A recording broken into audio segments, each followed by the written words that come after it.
Good morning students, welcome to Vaishali Navodaya academy.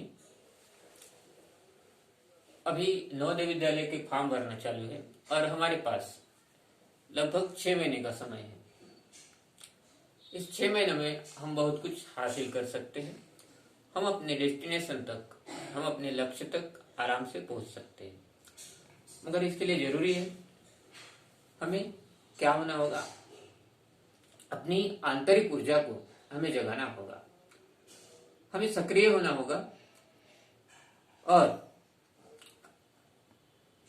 सजग भी होना होगा। हमारे इसमें क्या होना चाहिए, एक अवेयरनेस होना चाहिए कि हम इस डेस्टिनेशन तक कैसे पहुंचे। और समय समय पर हम आपको मार्गदर्शन करते रहेंगे, क्योंकि अभी सभी क्लासेस बंद है और इस वीडियो के माध्यम से हम आपको बार बार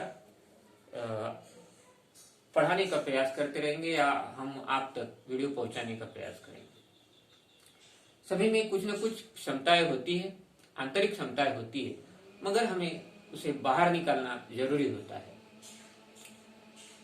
हमें यह सोचना चाहिए कि हम बहुत कुछ कर सकते हैं या उससे बढ़कर हमसे अच्छा कोई नहीं है, या हम सबसे अच्छा कर सकते हैं। We can do better than others. तो इसी कड़ी में हम आज नवोदय विद्यालय का पहला चैप्टर संख्या पद्धति को पढ़ने वाले हैं। क्या होती है संख्या पद्धति?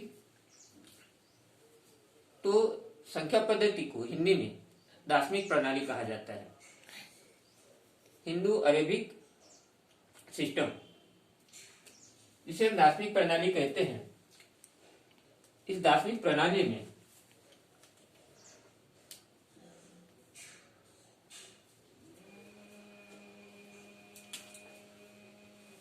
संख्या 0, 1, 2, 3, 4, 5, 6, 8, 9 इस तरह से 10 अंकों का प्रयोग किया जाता है।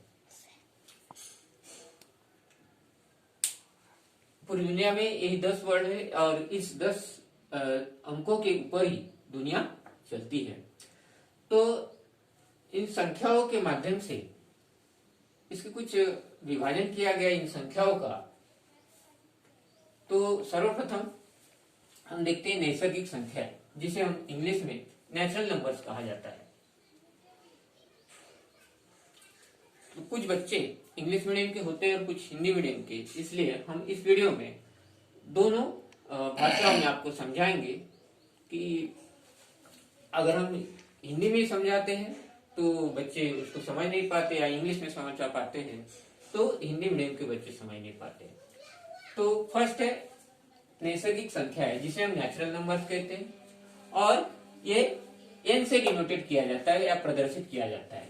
तो ये नेचुरल नंबर्स 1 से लेकर शुरुआत होती है और इसका अनंत रहते हैं 1, 2, 3, 4, 5, 6 इस तरह से ये संख्या क्या होती है, अनंत होती है।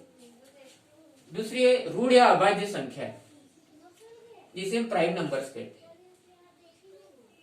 ये p से रिलेटेड होते हैं और ये 2, 3 इस तरह से। तो प्राइम नंबर्स मीन्स क्या, जो अपने ही टेबल में आते हैं, मीन्स ये या अपने ही टेबल में आते हैं, उसे क्या कहते हैं, प्राइम नंबर। वो किसी दूसरी संख्या से क्या नहीं होते, डिवाइड नहीं होते, विभाजित नहीं होते, ऐसी संख्या है।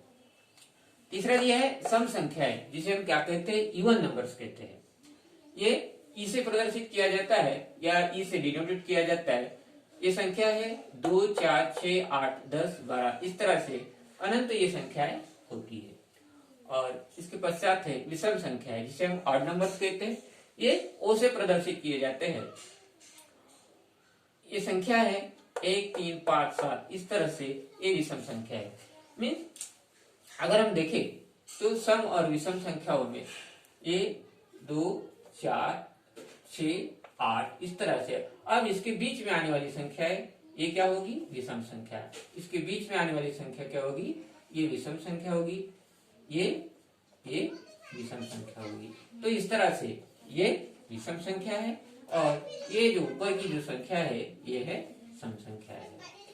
तो इस तरह से हम आसानी से इन संख्याओं को पहचान सकते हैं।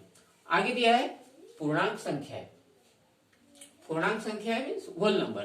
तो होल नंबर ये शुरुआत होती है इनकी जीरो से लेकर 1 2 3 4 5 इस तरह से ये होल नंबर होते हैं, पूर्णांक संख्या।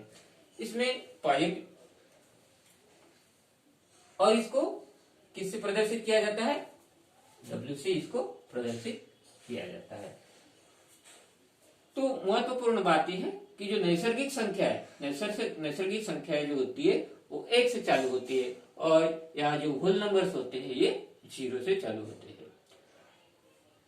सम संख्या है 2 4 6 8 इस तरह से जो के दो के टेबल में आती है वो सम संख्या होती है, और इनके बीच में जो संख्याएं रहती है, जैसे 2 के बाद 3 आता है, 4 के बाद 5 आता है और 6 के बाद 7 आता है, तो ये क्या होती है? विषम संख्या है। ये इवन नंबर्स और ये ऑड नंबर्स होते हैं।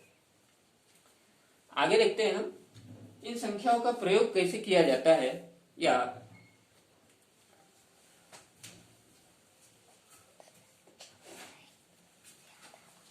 इनसे संख्याएं कैसे बनाते हैं।